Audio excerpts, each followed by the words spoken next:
Dusun Banyuwangi. Selamat menyaksikan.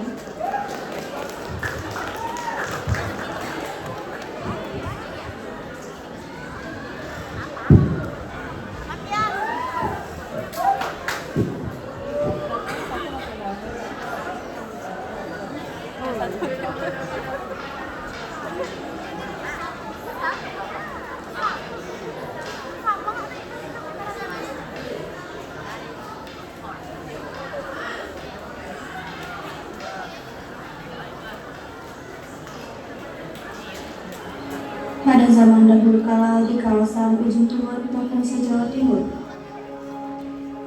telah terjadinya sebuah peperangan antara Kerajaan Klungkung dan Kerajaan Blambangan. Setelah beberapa hari berperang, Kerajaan Klungkung mengalami kekalahan oleh Kerajaan Blambangan yang dipimpin oleh Prabu Menah Prakoso.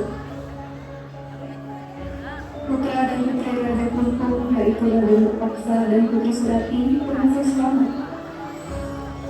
Mereka melarikan diri ke dalam hutan sebelum perang berkecamuk. Di tengah pelariannya, sang kakak membeli berpisah. Hal ini bertujuan untuk mengecoh pasukan Blambangan. Raden Gangkerang sangat menyukai berburu kijang.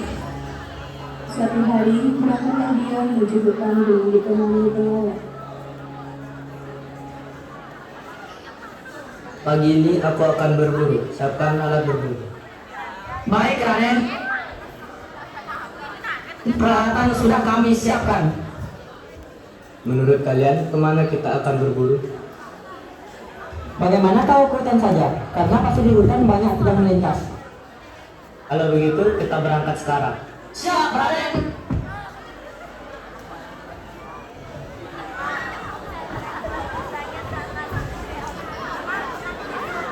Coba lihat, ada seekor kijang besar dan bagus. Akan kutombak dia. Wah, dia lolos. Akan kukejar dia. Raden, tunggu kami. Waduh, bagaimana ini? Kita kehilangan jejak Raden. Ya sudah, kalau begitu kita tunggu saja di jalan keluar hutan ini.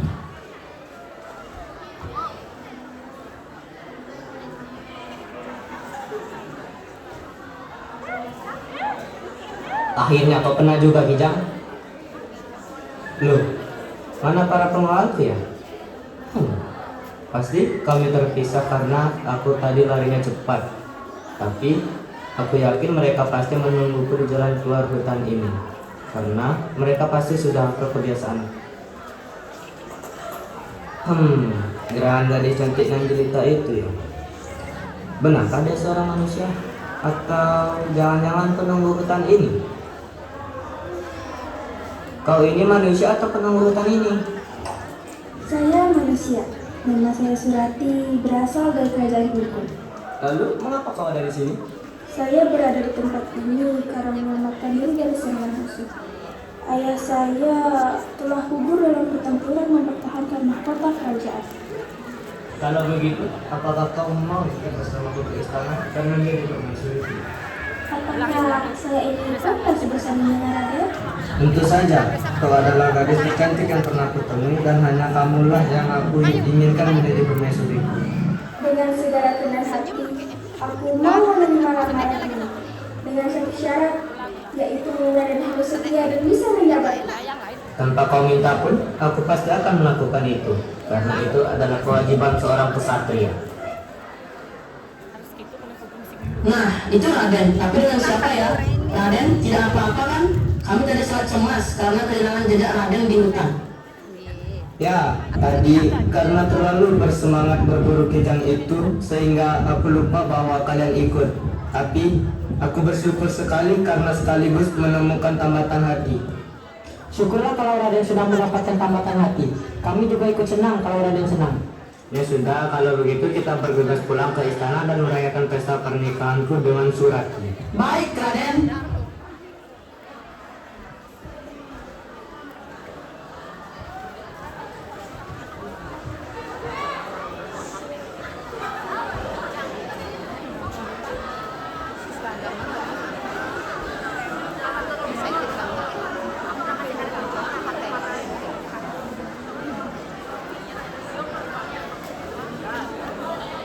Pada suatu hari, Putri Raja Kelungkung berjalan-jalan sendirian keluar istana. Kemudian ada seorang laki-laki yang berpakaian compang-camping memanggilnya. Surati, Surati. Siapakah Anda? Ini aku Surati, orang antunya, perlu paksa. Oh, rupanya terlalu paksa. Ada tujuan apakah pada kamu mengunjungiku? Ini Surati, tujuan kita datang ke sini adalah untuk mengajak membahas dendam. Membalas dendam? Ya, kita harus membalas dendam. Karena Banteranlah yang telah membunuh ayah kita, Surati. Maaf kakak, tapi aku tidak bisa melakukannya. Apa? Mengapa? Karena aku sudah menjadi istri dari seorang Raden Mantara. Apa? Harus membalas dendam, Surati. Dia telah membunuh ayah kita. Tidak bisa. Aku masih punya hutang budi kepadanya. Karena ia pernah hadir saat aku butuh bantuan. Ya sudah, kalau itu memang maumu. Tapi sebelumnya, aku ada titipan untukmu. Ikat kepala ini harus kau simpan di luar tempat tidurmu. Setelah itu, Rupaksa langsung pergi dari tempat itu. Pertemuan Surati dan Rupaksa tidak diketahui oleh Raden Banterang. Karena saat itu ia sedang pergi berburu di hutan. Tatkala Raden Banterang sedang berburu di hutan, ia dikejutkan dengan kedatangan seorang laki-laki berpakaian compang-camping. Tuanku, Raden Banterang, keselamatan Tuan terancam bahaya yang direncanakan istri Tuan sendiri. Apa? Kamu jangan menuduh yang tidak-tidak kepada istri saya. Kalau Tuan tidak percaya, Tuan bisa lihat buktinya dengan melihat sebuah ikat kepala yang diletakkan di bawah tempat peraduannya. Ikat kepala? Milik siapa itu? Ikat kepala itu milik lelaki yang minta tolong untuk Tuan. Terkejutlah Raden Banterang mendengar laporan lelaki misterius itu. Ia pun segera pulang ke istana.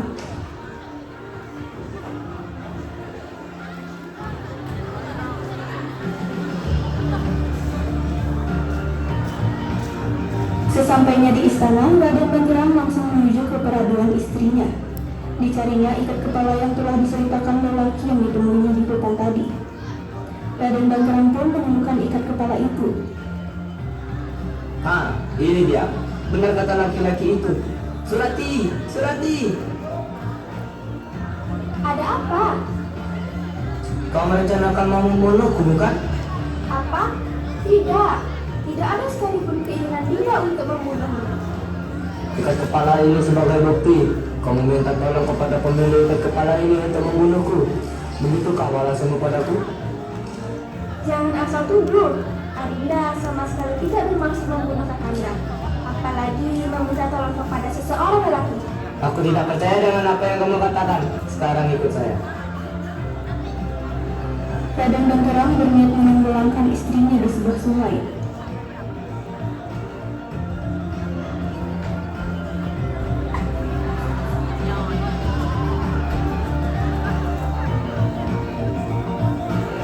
Setelah tiba di sungai, Raden Banterang menceritakan tentang pertemuannya dengan seorang laki-laki compang-camping saat berburu di hutan. Aku tahu semua yang akan kamu lakukan dari seorang laki-laki yang berpakaian compang-camping di hutan. Lelaki compang-camping? Ya, dialah yang mengatakan bahwa kau ingin membunuhku. Lelaki itu adalah kakak kandung Adinda. Dialah yang memberi sebuah ikat kepala kepada Adinda. Aku tetap tidak percaya dengan apa yang kau katakan, Surati. Kakanda suamiku, bukalah hati dan rasa Kakanda. Adinda rela mati demi keselamatan Kakanda. Tetapi berilah kesempatan kepada Adinda untuk menceritakan perihal pertemuan Adinda dengan kakak kandung Adinda yang bernama Rupaksa itu. Aku tidak ingin mendengar alasan lain lagi darimu. Rupaksa yang akan membunuh Kakanda. Adinda dimintai bantuan, tetapi Adinda menolak. Kau berbohong. Kakanda, jika air sungai ini menjadi bening dan harum baunya, berarti Adinda tidak bersalah. Tetapi jika air ini tetap keruh dan berbau busuk, berarti Adinda bersalah. Kau mengada-ada, Surati. Kemudian, Surati melompat ke tengah sungai dan menghilang. Tak lama kemudian, bau nan harum merebak di sekitar sungai. Raden Banterang terkejut. Istriku tidak bersalah. Air sungai itu harum sekali baunya. Ia menyesal dan meratapi kematian istrinya dan menyesali kebodohannya. Namun sudah terlambat. Sejak saat itu, sungai harum baunya itu dalam bahasa Jawa disebut Banyuwangi. Banyu artinya air dan wangi artinya harum. Nama Banyuwangi kemudian menjadi nama kota Banyuwangi.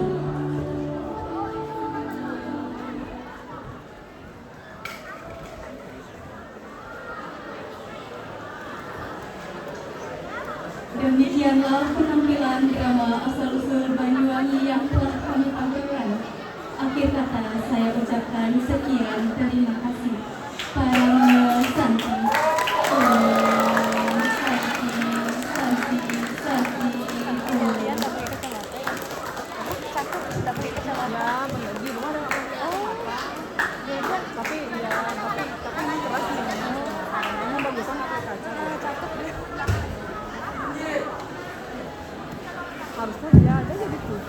Beri tepuk tangan yang meriah untuk kelas 8J.